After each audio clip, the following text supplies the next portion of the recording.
It's been a tough year for people living along Lake Ponset. Between huge ice chunks, severe flooding, and strong winds, a lot of cabins and homes along the shorelines have taken a beating. But as you're about to see in tonight's On KELOLAND, it probably could have been a lot worse if not for the tireless efforts of one man. These are just some of the images frozen in the minds of those who live around Lake Ponset.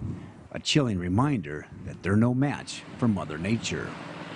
But don't say that to John Hurley. He lives here too, and he has fought the adverse weather as well.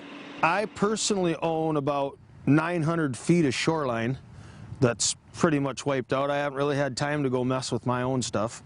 That's because when ice chunks crushed cabins and shorelines this past spring, it was Hurley and his excavator to the rescue.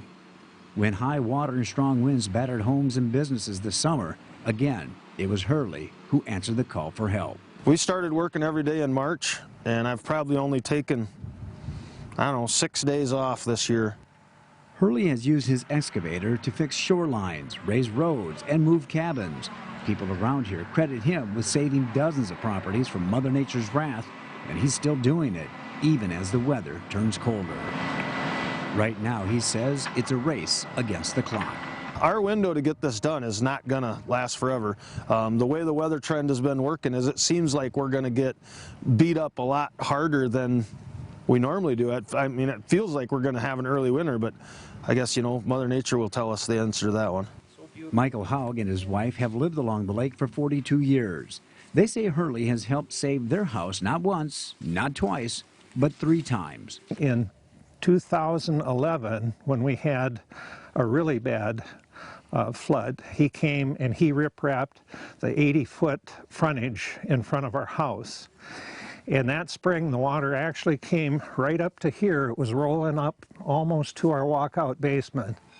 Haug says Hurley came in with his excavator and made quick work of what needed to be done to protect his home. And John came in and he took the rock out, he laid the fabric down, he put native rocks back in there, and then also the granite blocks. And this year it rolled right up to those, even in the high winds, and it would go back.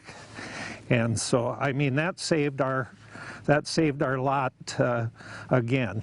Willie Sanchez's house was also saved by Hurley. Our house, as high as it is right now, is because John lifted it basically with dirt and gravel and whatever, and he was just instrumental in everything that's happening. He's instrumental with what's happening now.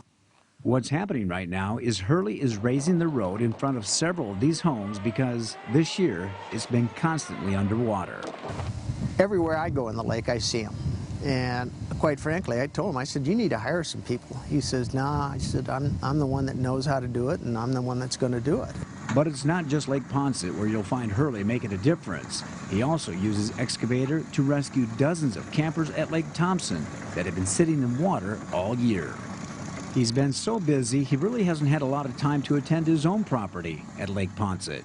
I have about a 5-acre campground that's been flooded all year. It's currently still underwater, and I'm thinking it's going to be underwater next year. Hurley rescued a lot of the campers that were sitting in water this summer, but he hasn't been able to rescue everything like bikes and grills. I was notified by the sheriff's department that the state's attorney wants him to charge me with littering. So I'll get a crew together and we'll go and try to go out there and wade through the mud and clean up stuff. I thought I did good. I evacuated my campground when no one else was evacuating theirs.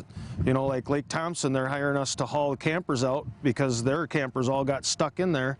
Well, we at least saved all the campers from getting flooded at our place. I thought we were doing pretty good. And he has. Just ask anyone who he's helped. They'll tell you Mother Nature may have won a few rounds, but not without a fight. No, he's tough. And he's a hard worker. Yeah, we've depended on John for doing work like that for us. And, our house wouldn't be saved if it hadn't been for that kind of work. This is what trust we have in John. When he says he's going to do something, he's going to get it done. Hurley also saved campers at Oakwood Lakes north of Brookings.